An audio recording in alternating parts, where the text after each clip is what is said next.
welcome to the Not All Love and Light podcast with your host, Romy Moreno.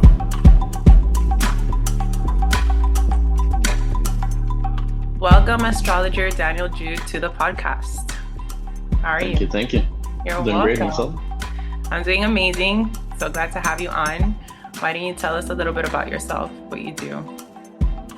Well, I'm an astrologer.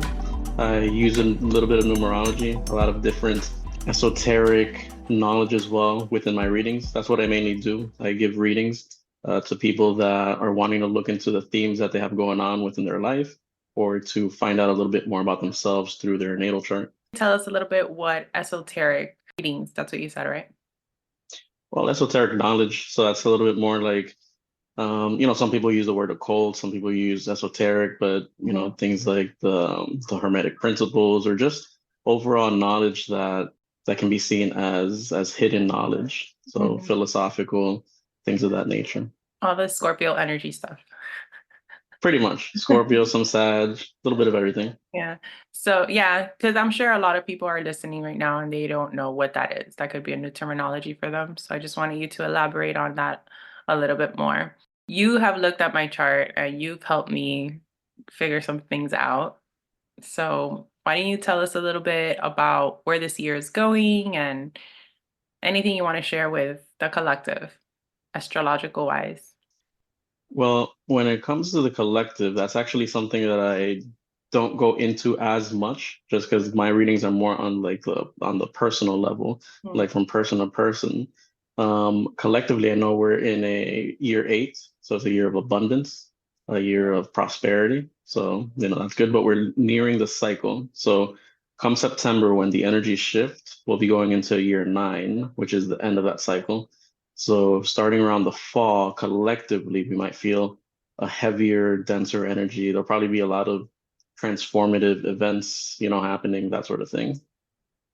Yeah. I'm so over it. Scorpio stuff, pretty much. I know, I'm so over it.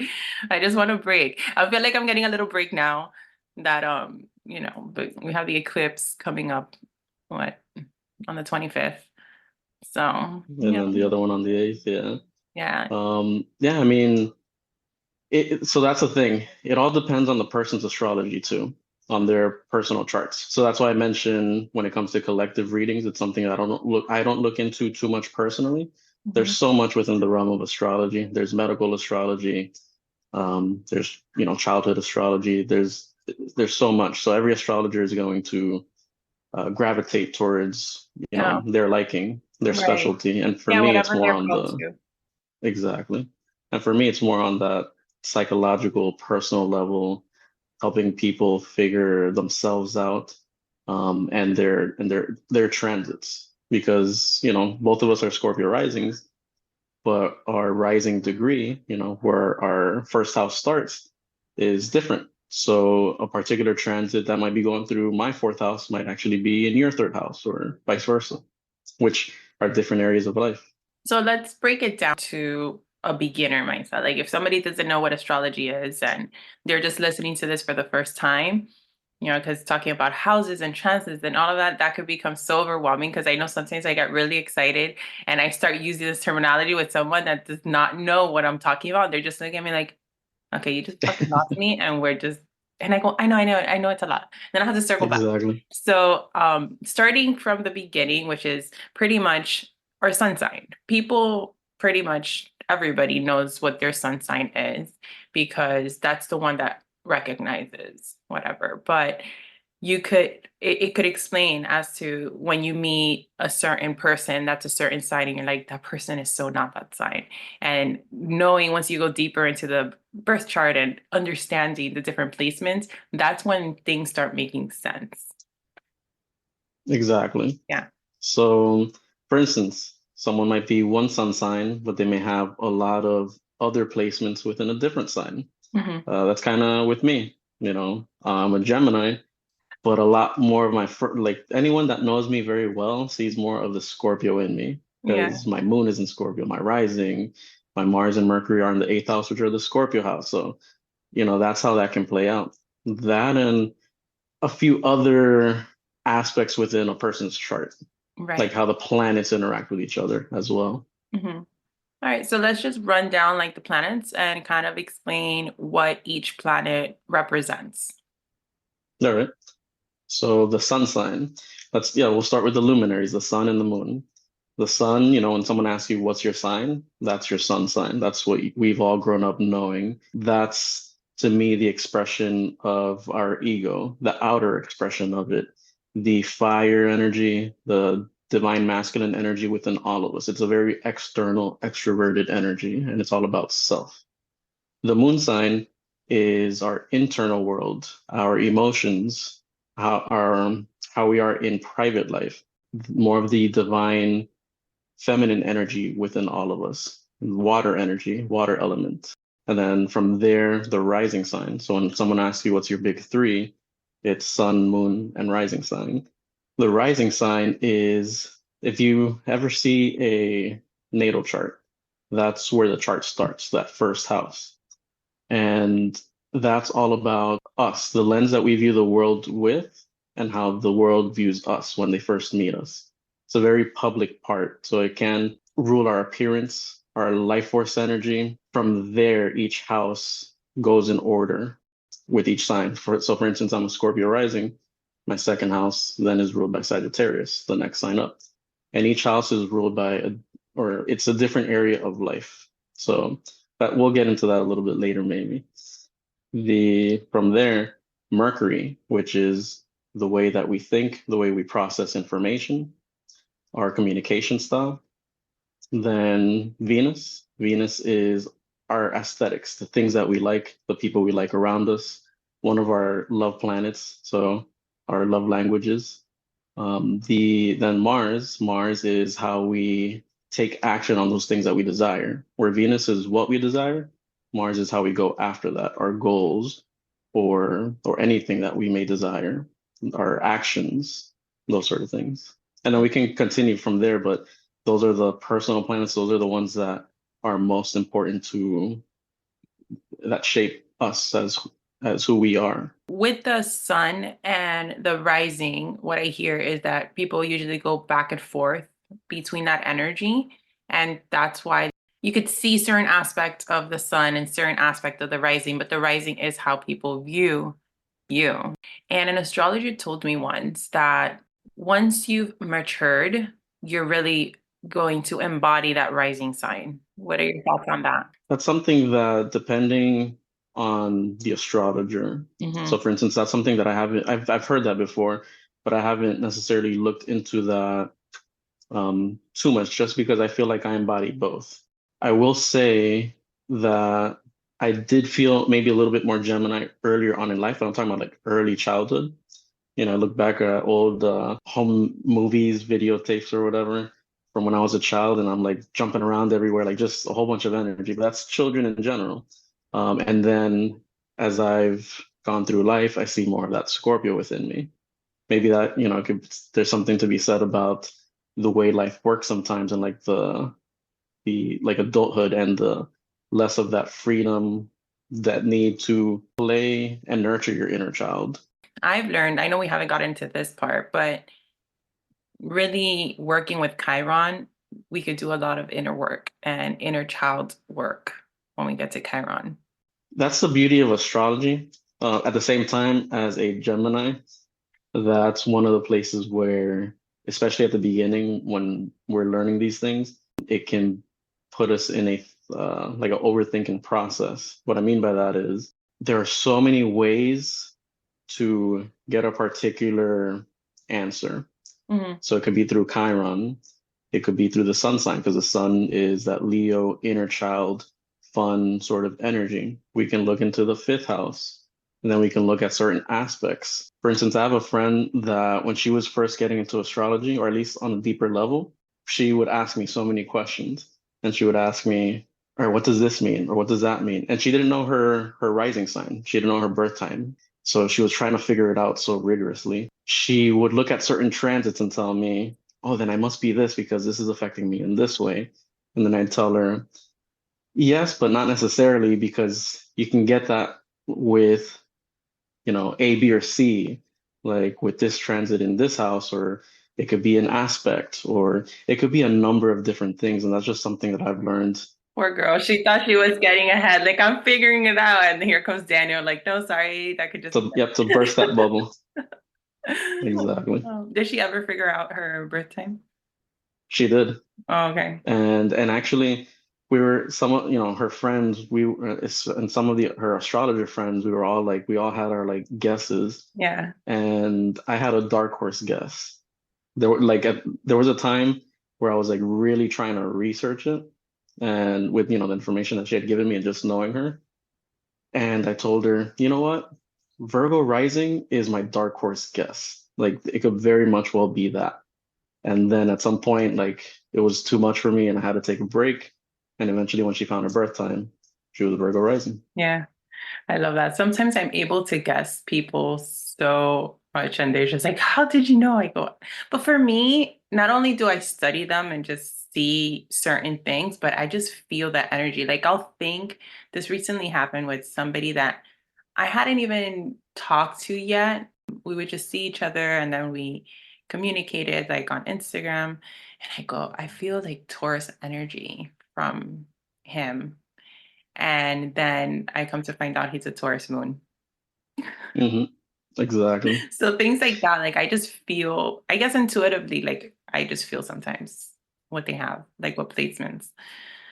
I just love it. I just love being able to use astrology for my clients and helping them find healing and their life purpose and all of that using their chart. Exactly. Yeah, it's a beautiful tool. And that's what I tell people. Some people are under the impression that astrologers or people that are into astrology are giving so much energy into it, but really it's to be looked at as a tool. It's not the end all be all. Right. Like we were talking about earlier this week, one of the transits that I've just recently found out about, even though I've been looking into my charts for 15 years, where the sun going through each house, through each area of life, there being 12 signs, 12 houses, and then 12 months, so you can break it up into 12 seasons. So this same time next year, when the sun is in Pisces, it's in the same house for me. Not only that, the sun is forming certain relationships with the other planets. And based on that, there could be challenges or lucky moments or things of that nature. And I just realized, because I was thinking about last year, the same time of year, and then this year, some of the things I was going through, and I realized, okay, this is a There's a theme this pattern. particular week out of the year. Exactly. Yeah, it was just so funny because we're both Scorpio risings and we were supposed to record earlier in the week. I don't like to show up to anything unless I'm feeling 100%. And I just got a feeling, I was like, I'm sure if I text him, he's feeling the same way for some reason. And just Mhm. receiving your message, I'm so happy you said that. Exactly. Yeah, when you mentioned what you did, I'm like I knew. Yeah, I yeah. already knew. Yeah, and then you just went off to explain to me as what's going on in astrology, astrologically, and I'm just like, okay, got it. Then I send it to my other friend that's also a Scorpio rising, and she was like, "Oh my God, this makes so much sense." Hmm. Exactly. It's very interesting, like I said, tool to have at our disposal to really get to know ourselves, our purpose, and those working with clients to help guide others, or even if it's not clients, even if it's someone that's just enthusiastic about astrology, being able to help their loved ones. I feel like, of course, with anything, we do have free will. It's just like more of a blueprint.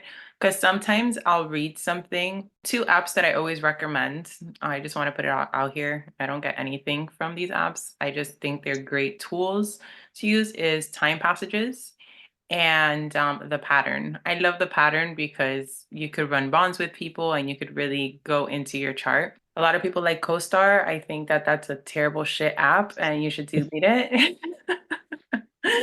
But those two apps are amazing. In the Pattern, when I'm running a bond with somebody and I'm reading certain things, if you're struggling, it could be because you, and when I read the description, I could see how unhealed Romy could react that way, right? I'm like, Hmm. I definitely was like that at some point of my life, but I've done enough work to be able to have more awareness and not go there.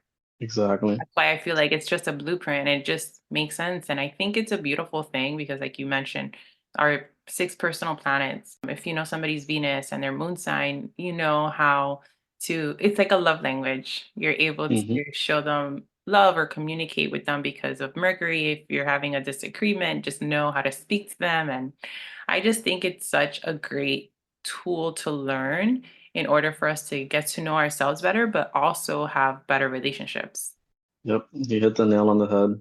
For the longest time, I was mainly looking into my chart and maybe a few close friends that were also interested. But once I did my deep dive into the spiritual community, found my tribe, so to speak, over the past close coming up on 3 years now, one of the aspects of astrology that I've learned the most is synastry. And synastry is the study of putting two people's charts together and seeing how their charts match up, how their planets interact with each other. Even before that, with some of my closest friends that I did study their charts, I realized certain patterns or why some people were certain ways or why we would communicate in different styles. But then over this past 3 years, getting to know so many people at all these different events, at all these holistic shops, friends that I've made, etc. I've had, I don't know, as I would call a psycho-spiritual sort of astrologer, meaning that I'm very interested in the psychology of people and personality profiles, things of that nature. Just seeing my interactions with people and seeing certain patterns. Like I know certain Mercury signs that I don't do well with, and I know why. Where's your Mercury? Mine's is in Cancer in the eighth house. So, for instance, some fire Mercuries may not be the best.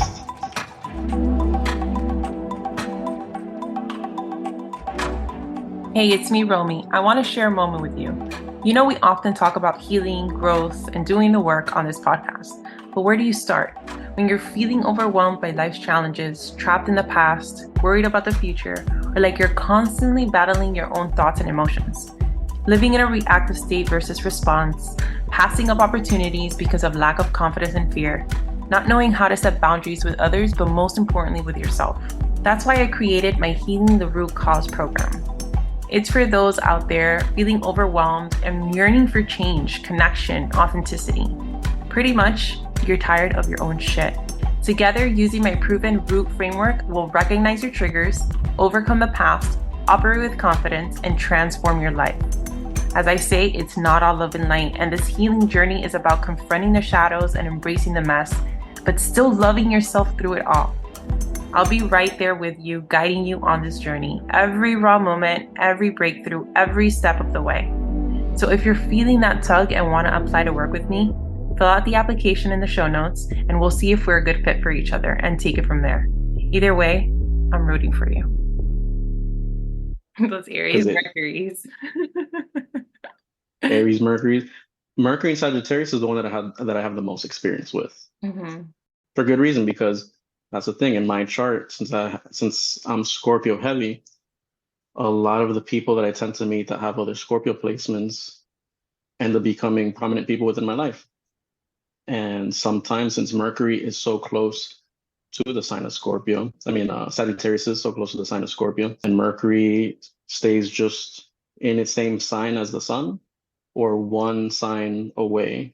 So, for instance, someone as yourself that's a Scorpio sun, your Mercury can only be in Scorpio, Sagittarius, or Libra. Okay. So I have a lot of experience with people that have a lot of Scorpio placements, but also Mercury and Sagittarius. Yeah. Well, that's interesting because since you have a lot of experience with the Sagittarius Mercury and your Mercury is in Cancer, they're descending signs. So I feel like there's something there to say about being opposites, but also compatible in some way. Well, with Sagittarius, the opposite would be Gemini, Oh, that's right. I don't even know why I thought of that. but it's close because it's in conjunct. In conjunct is another, it's Yeah, pretty much yeah. On like top of- 5 signs away. So Yeah. it's still like it's almost an opposite, but not quite, but it can come off that way or feel that way. Mhm. And since Mercury does not like being in Sagittarius, because it can be a little, blunt, very forward. And then my Mercury in Cancer is all Cancer-like. Yeah.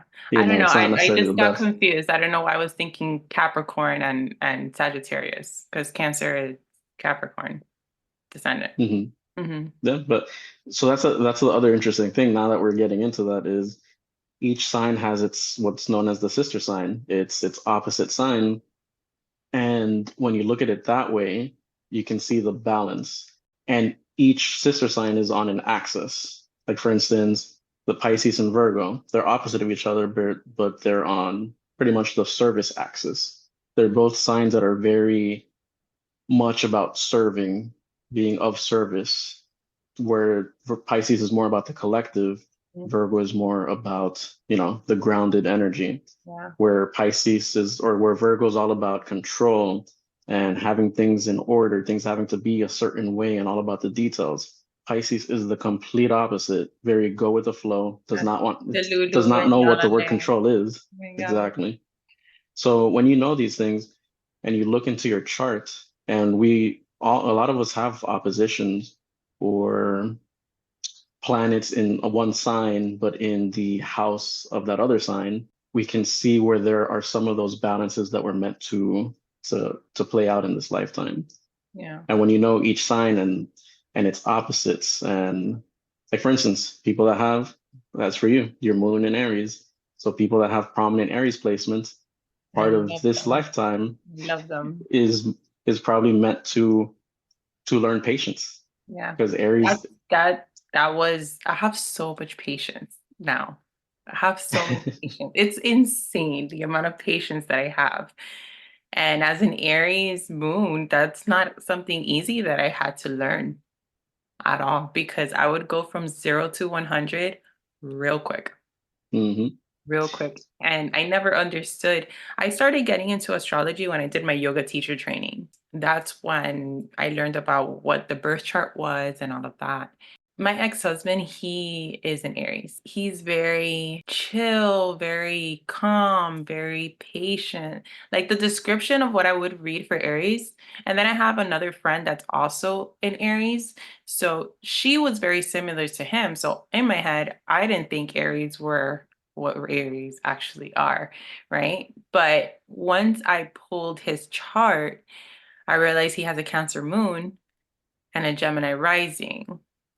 And I had the Mhm. Aries moon because sometimes I would read Aries. I'm like, that doesn't sound like you. That sounds like me, but I wouldn't Exactly. say anything. But once I learned that, and I told him every time I would come across something Aries, I'm like, read this. Does this sound like you or me?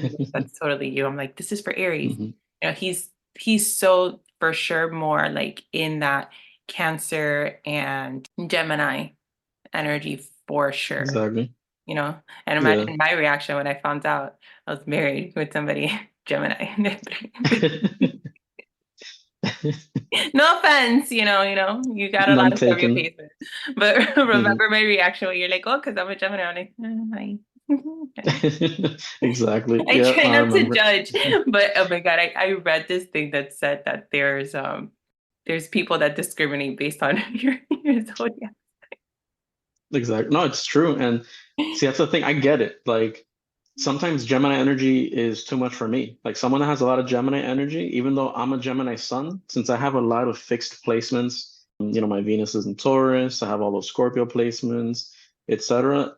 You know, it's I see where the Gemini in me is, but at the same time, it's an energy that is totally different from who I am. Mhm. So some people that may have their sun, Mercury, and rising in Gemini, a lot of prominent Gemini, I trust me, I totally get it. But it's not to say that, not to generalize. It's again, it all goes back to the individual person, their chart, their experience, their evolution throughout life, their healing, their growth that they've had, and how they interact with certain placements. So, for instance, I have a lot of people in my life that have that Mercury Sagittarius. I've learned how to deal with that profile, and I have beautiful friendships with these people. But I just know, or at least in my experience and where I'm at throughout my evolution, that if it gets to such a close level of whether it's a relationship or a super close friendship or maybe a business partnership, eventually that's going to clash. Yeah, So I know how to proceed from there pretty much. yeah. Not to say that I'm gonna exit them, X them out of my life or anything of that nature. But I have to admit, Gemini moons, I love Gemini moons. There you go. See? So that you just explained it very beautifully. Where Gemini Sun may not be, you may not have the best experiences with them, but you have realized that you have great experiences with Gemini moons because Gemini and Aries are compatible energies. So the emotional profile of you and a Gemini moon, it just matches. I realized recently that air moons and I have Hmm. to keep them at a distance. And why is that? I feel like there's a lot of flakiness. No offense to anybody that has an air moon, but I guess, I don't know, maybe you could elaborate as to why that is. So see, you just said that you enjoy Gemini moon, but at the same time you said that you have to stay away from them because of the flakiness. So emotionally, you feel that emotional compatibility, but then remember that that Gemini moon is not the best energy for all the Scorpio you have in your chart. Mhm. All that Scorpio you have is fixed energy. It's all about stability, all about the long term, all about longevity. And so, for instance, a Gemini moon is totally not that. Yeah, I It's could get no, about I love air moons in the sense that I could totally like get along with them. Maybe exactly. even, but like you said with the Mercury, like keeping them so close in proximity, I guess depending on their other placements also, I've noticed that I get a little frustrated. I get frustrated because it's like, get your shit together, bro. Like keep your word, do what you're gonna say you're gonna do, and just show up. Exactly. Yep. Trust me, I totally get it. It's like within my chart, like certain placements go great with a certain sign, but since my planets are so spaced out in my chart, so for instance, Venus and Scorpio, because that goes well with my moon and my rising sign, but then that naturally is opposite my Venus and Taurus. It's kind of like a catch-22 where there's beauty in it, but then there can also be some friction or some tension because that's something that I naturally have in my chart. My moon in Scorpio naturally opposes my Venus in Taurus. Mhm. So it's not only a personal thing, but also with people that may have that placement. It's all, like I said, it's all about the evolution and the growth that we're in and how we interact with certain energies. So for some of my personality profile, some of my planets, I love those Scorpio placements. But then there's always going to be that sort of, tension there, you know, with my Venus at least. Yeah.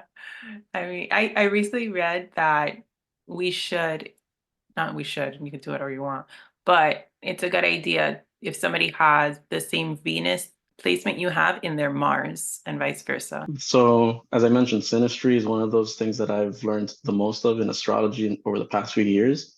And so I've learned some of those, some of the spicy Get into synastry it. Get into aspects, it. Get into yeah, getting into it. the tea. So I've, the spicy ones, the good ones that are for longevity, the ones that are chemistry. So here's the thing with chemistry. I fell into that trap of, oh, if I feel a certain chemistry or if I feel something with someone, that must mean A, B, or C. Mhm. When really, when we look at in astrology, what's known as a square, which is pretty much when two planets or signs, etc., are at 90 degrees from each other. So, for instance, Scorpio and Aquarius or Leo.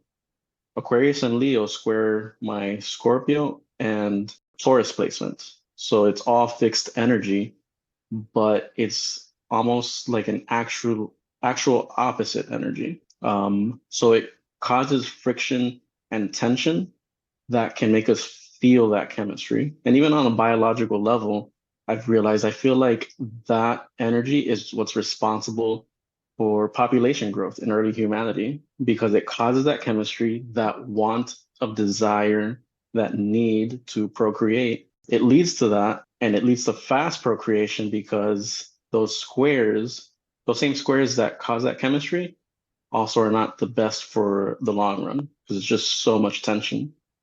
So it leads to, you know, breakups or just going on to the next thing.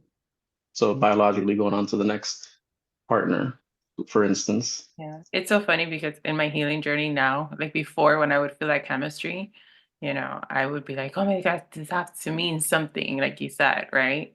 Now I'm just like, now I'm more discerned when I'm start feeling that, like, this is not healthy. I should be calm. A little bit of it is healthy and is needed, but a lot of it can be can be chaotic. So, for instance, I've met people within my life, women that I've felt that attraction to, and then realized, oh wow, we have a ton of squares. So it's like, okay, I feel that chemistry, I feel that attraction, but it's I'm not not. gonna go there. It's exactly why tempt that. I know better because I know where that leads. Yeah. Um, so yeah, so that Mars Venus conjunction, this like for instance, someone with a Mars in Aries and the other person with the Venus in Aries, or that same sign, it's one of the spicy aspects to have in synastry. It's a great one. One thing that people need to look into more are the Saturn aspects, because Saturn is all about longevity. It's all about karma. So if there's like a sun in a bad compatibility with someone's Saturn or the moon over time, well, let's say moon square Saturn is not great for the moon person's emotional state in the long run. They may feel great at the beginning, but then over time they may feel like they can't emote, like they can't speak about their emotions. So they start hiding and withdrawing that part of themselves. Mm. And they may not feel like they can be themselves really. But someone that has two people that have a great Saturn moon chemistry, that over time it's only going to get better and better. So you said sun and moon. So if you have like a Scorpio sun and someone has a Saturn in Scorpio, that would mean longevity in the relationship. Sometimes it depends. Like for instance, the sextile and the trine are a little bit lighter in energy because Saturn can be a very strong energy. So if it's conjunct, it can get better over time, but there may be challenges along the way. So for instance, if someone has a sun, for instance, in Gemini, and the other person has Saturn in, let's say, Libra, that gets better over time, but at the same time, it's in a lighter way. Because of the descendings, not if they are the same. Some planets is great if it's the same. So that's the other thing. There's these complexities and nuances to certain planets. Some planets are so powerful that sometimes a conjunction may not be great. Like where the Venus and Mars conjunction is great, someone that has like a Moon and Pluto conjunction, like a couple that has that conjunction, that might be felt too strongly or they'd be very polarizing. So the two water planets, both ruling emotions, but Pluto is such a dense, heavy, intense energy, that Scorpio energy, that there could be like Pluto conjunct Moon could be a lot of emotional outbursts, but at the same time, a lot of emotional depth. So that intense emotional experience, but very polarizing, where you may feel that sacrificial Scorpio sort of love, but at the same time feel that intense depth of emotions when things aren't going great. Since we are talking about these other planets, I think you should just explain too, like what they represent, because I know the six personal planets, we are the ones we work with the most, but these other planets, they're so important to look at too, especially for the healing journey. Yes, very true. So where I left off, Saturn is all about our responsibilities, about duty, about mastery. There's something to be said about which house it's in for you in your chart, and especially as you get to your Saturn return around the age of 29 or so. Jupiter is kind of like our lucky energy within our chart. It's all about optimism. So whatever sign it's in, whatever house it's in, is an area that we need to take more risks in, and where the universe rewards us if we step into that energy. So both Saturn and Jupiter can be seen as social planets because they take a while to transit around the sun, but not nearly as long as the outer planets. The outer planets are looked at as generational planets. So Uranus, Neptune, and Pluto. Those for instance, Uranus transit is 7 years through each sign. People born from within the 7 year time span from when Uranus goes into one sign and exits, that's seen as a more generational sort of energy that everyone within that 7 year time span has. The important thing to look at within your chart with Uranus is which house it's in, because that's the way it impacts you, and the aspects that are being formed. So Uranus is, it's Aquarius energy. It's a very volatile energy as well. Very surprising, can be very rebellious. When I picture Uranus, I picture a lightning bolt because you don't know when or where it's going to strike. And you don't know if it's going to be for better or for worse. So wherever Uranus is in your chart or whatever transit or aspect you have going on with Uranus, you can expect surprises within that area of life. And it also speaks to ideas, originality, because it's an energy that is seen as ahead of its time. Neptune is Piscean energy. So it's all about spirituality, fantasy, escapism, addiction. Each sign, each planet has its expression of light and expression of shadow. So it's good to know each one as well for those going through the astrological journey of wanting to learn. And then Pluto. Pluto is that Scorpio energy. It's all about endings and beginnings, death, rebirth, and transformation. Pluto and Saturn are seen as the heaviest energies within the zodiac, where Venus and Jupiter are seen as the most light, the most benefic. It's funny because they say like Pluto is Scorpio, but then also Mars. So I feel like I have Yes. a lot because my big three is all Mars placement. Yeah, pretty much, yeah. So it's that you bring an And interesting when I point. say that I've had to learn patience. Which house is your Mars in? My Mars is in the 4th house. And Pluto in your first, right? Mm-hmm. So there's this thing known as the chart ruler. So you as a Scorpio rising, a modern astrologer will tell you that your chart ruler is in the 1st house. A traditional astrologer would tell you it's in the 4th house. In traditional astrology, it stops right before Uranus. So Uranus, Neptune, and Pluto aren't necessarily taken into account when it comes to certain rulerships. So for instance, a traditional astrologer would tell you that Scorpio is ruled by Mars. Traditional astrologer is going to tell you that Scorpio is ruled by Pluto and co-ruled by Mars. Yeah, So because a lot of people get confused with that. So I just honestly, I take the energy from both because I could feel the energy from both planets. Exactly. Yeah, especially you with Moon in Aries and then Scorpio and Sun in When I tell Scorpio. people my big three and they know, they look at me like, damn. I go, I am very well composed to know. I've done a lot of work to, where I'm at right now. Exactly. And that's what it goes back to what I was saying earlier, using it as a blueprint and being able to, because there's the uninvolved versions of each signs and then the evolved versions of each sign. And Exactly. we get into that because unevolved Scorpio could be very vindictive, very jealous.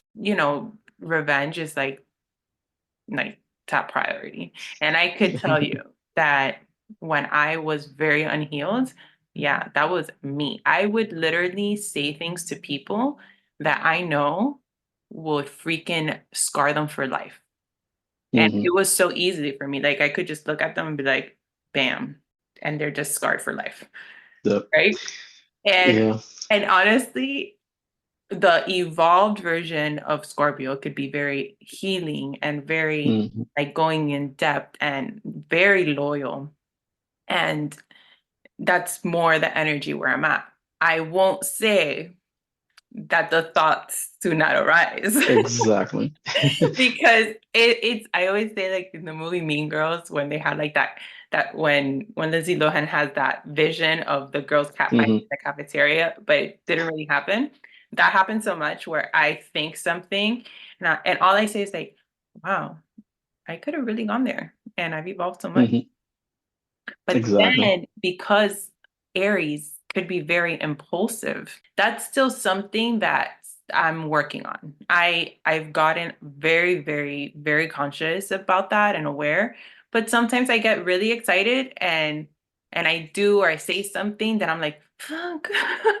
I'm like, I'm sorry. It could be very. It's more when I get excited, that I just blank out. I'm not thinking. And it could come off as very, very selfish and very like, for me, which Aries is the baby of the zodiac, and Hmm. it's all about me and da da da da. So I could see how I'm still working in that where I'm very bratty. And that honestly, I have no problem with that. My close friends accept me as I am, and they just fucking just allow me to be.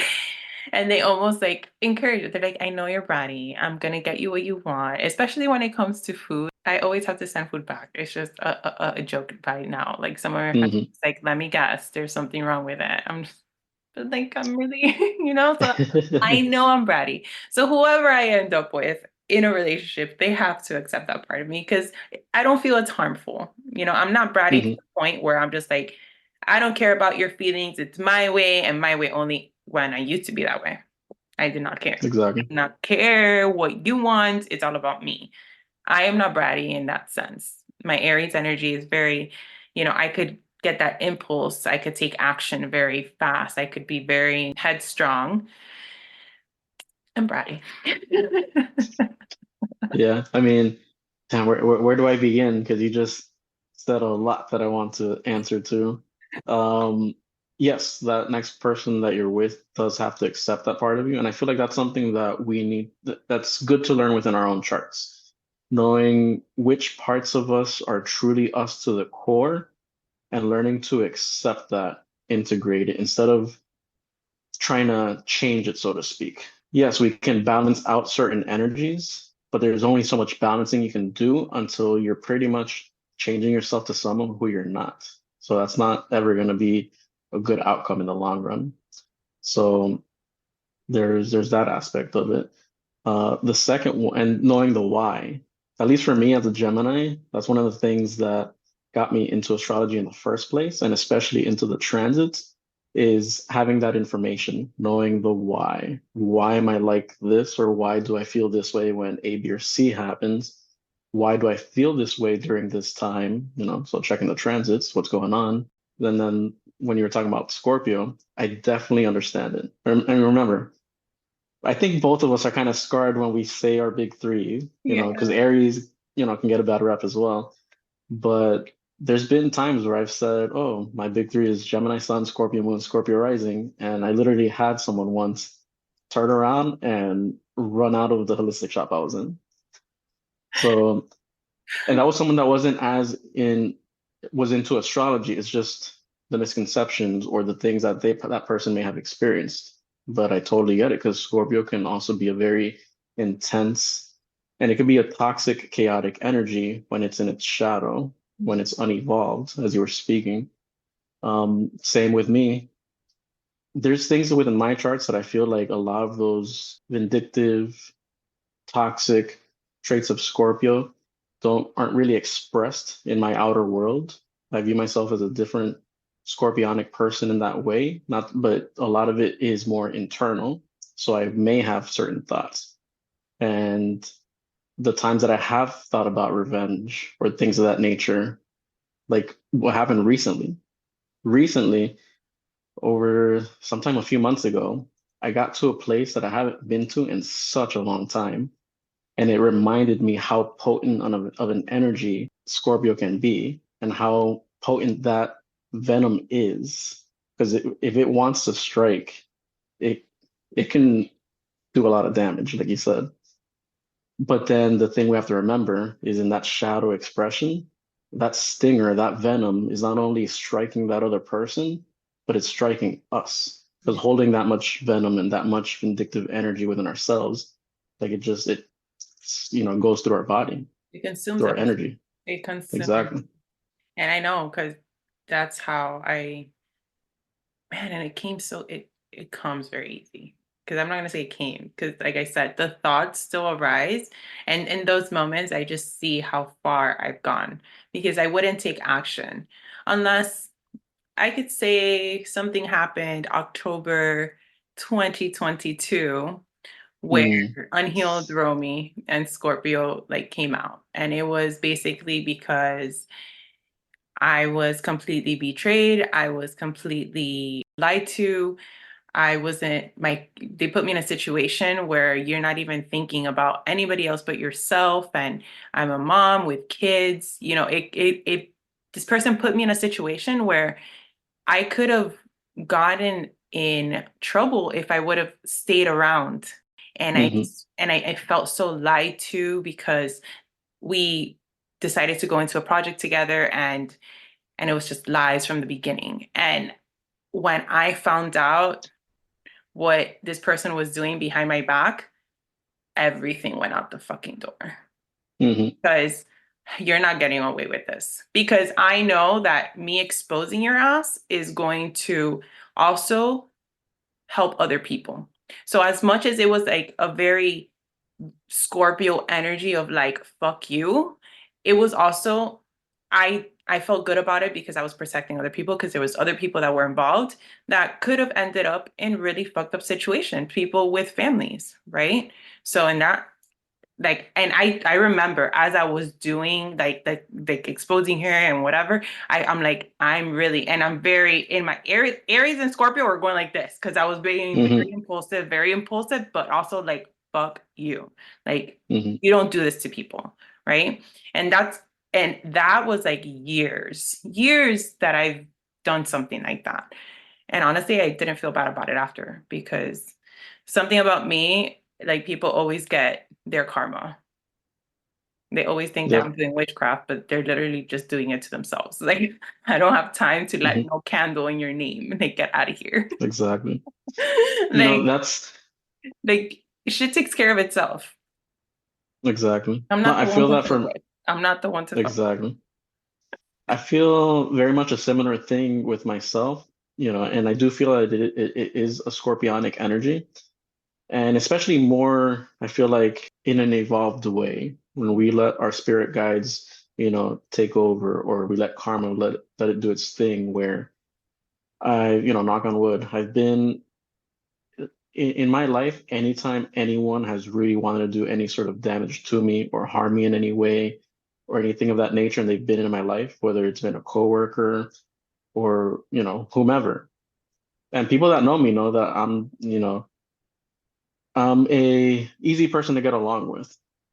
So sometimes it's like, okay, why does this person have it out for me? Like, what the hell did I do? So I'm Exist. the type of person to, like, exactly, I just exist, you know. Yeah. But for whatever reason, if someone wants to do that sort of harm to me, I've been fortunate enough that that person exits my life without me having to do anything. Whether if it's a coworker, I've had the situation where I've gotten a better job offer at a different job, and poof, that person's out of my life. Mm-hmm. Or also within another job, in this other example that I'm thinking of, this person ended up getting fired from the job. So just Where's things of your that nature. Saturn? What house is your Saturn in? In the first. In the first. Okay. Because I found something out recently, and it makes so much sense that I'm like, yes. So where Saturn is in your house not only affects you personally, but also other people's karma. So Hmm. people that fuck with you, like, that's where it's gonna hurt. So being that I have Saturn in my second house, and I've seen the pattern of when someone betrays me or goes behind my back and intentionally like does shit to me, it hurts their pocket. Hmm. They lose Exactly. businesses, they end up in jail. Their business goes down the freaking toilet mostly. So it hurts that material wealth of theirs along with that second house energy. And I've also noticed that when people bless me, I get goosebumps just talking about it, that they're rewarded in that Hmm. ways too. So I'm like, if you like money, you better fucking be nice to me and don't fuck with me, because it's gonna hurt your pocket one way or another. You're either gonna be blessed or you're gonna freaking do shit to yourself. Exactly. And then oh, she does witchcraft. No, I don't. I literally do not have to do anything. You did this to yourself. Hmm. Exactly. Yeah, karma, like you said. So that was really something really cool that I found out. And I was like, yes, I love this for me. I love this. Yeah, be nice to me so that you can reap the rewards, Exactly. or So now I have you know friends that know this, and they're like always like And I'm like, you're gonna Nice be to so hear. rewarded. I love it. And then Hmm. people that don't know this, they're gonna find out the hard way. Exactly. I Yeah, love it. sometimes it's very, I mean, astrology is beautiful in its complexities and in its depth. So for people that have scorpionic placements, that's one of the placements that I've seen for astrologers or people that are very enthusiastic about astrology. Sometimes or a lot of times we'll have certain scorpionic traits because it's all about that depth and that digging, that detective work Yeah. and going layer by layer. And that's what astrology is. I've been learning learning astrology for 15 years and I'm still learning things about my chart. Yeah. There's so much to learn though. There's so much to learn and the whole Scorpio thing. I love that I'm a Scorpio. I love my Scorpio placements. I feel it's such a gift in the work that I do because I Exactly. could just look at someone and I just know exactly where I need to tap into to go in a little bit deeper in order for them to heal and find themselves and be able, when it comes to dating, it scares people off that aren't ready to look within themselves. So it's a catch 22 because it's like I don't want to date somebody like that anyways, but then, finding that person that's like, yeah. I have a friend that she calls me an obsidian, that Mm, that I'm hmm. like an obsidian crystal because I could be very grounding, but I'm going to make you look at your shit and it's going to bring all your shit out. But in a loving way, in a loving, gentle way, Exactly. just so you could become the best version of yourself. And I feel Exactly. like that's the beautiful energy of Scorpio once we're evolved because that unhealed Romy, Yes. she's scary. It's a very polarizing energy. Yeah. Which, by the way, people that are listening to this episode that have Scorpio placements, they're gonna love it just because we're going so deep into it. Some others might be like, I can't relate. But so that obsidian reference, I love it. It's so true. And Scorpio is such a healing sort of energy. And that's where it's polarizing. Those toxic, chaotic traits that we were talking about of the unevolved Scorpio, it's so intense, but it could also be intense on the other end of the spectrum, on the healing end, where Aries, the other sign ruled by Mars, when we're looking at Mars ruling both Aries and Scorpio, Aries is more of an external energy, where Scorpio is more of an internal energy. So the way that I look at Mars, it's kind of like the warrior of the external world, the warrior that you can see on the outside, where Scorpio is the warrior within. Not a lot of people see the battles that people that have scorpionic placements go through, but I feel that it's for a reason. We go through a lot of those intense energies and trauma throughout life in order to go through our healing process and then in order to help heal others. And that's where the beauty of that energy has manifested in my life, where I'm in a position now that I'm able to help others that may not know all this information. I look into their charts where we talk and I'm able to help guide them or help them in their healing process, whether they have a lot of scorpionic placements themselves or whether they're going through a scorpionic, plutonic sort of transit within their life at that current time. I understand that energy so well that I'm able to relate to that person and let them know what's going on and give them that, not only that guidance, but that reassurance that something is happening for only a certain period of time and that I understand what they're going through, et cetera, et cetera. And, it's beautiful. I love it. Yeah, I love it too. That's why it's also very important to know what house each planet is in because everything plays a role. But this has been amazing. Let everybody know where they could find you and connect with you if they want to get a reading, or I know a lot of people are getting to the synastry charts. So where can people find you? Well, the easiest way to find me is on Instagram. If you type Daniel Jude, Jude is Jude. I am actually rebranding my page because I am offering more than just astrology. So as of the recording of this episode, I have my page as one name, but once this episode is aired, it'll be a different one. So since I don't have that name yet, it's either Magic of Daniel Jude or The Magic of Daniel Jude. The easiest way to find me is just Daniel Jude. Okay. It'll be linked in the show notes. Okay, perfect. But yeah, I definitely love this conversation. I'm all about this astrology life. I love when people are like, astrology isn't real. And I'm like, and then I guess their sign, and I'm like, Exactly. But is there anything else you want to let our listeners know before we wrap up?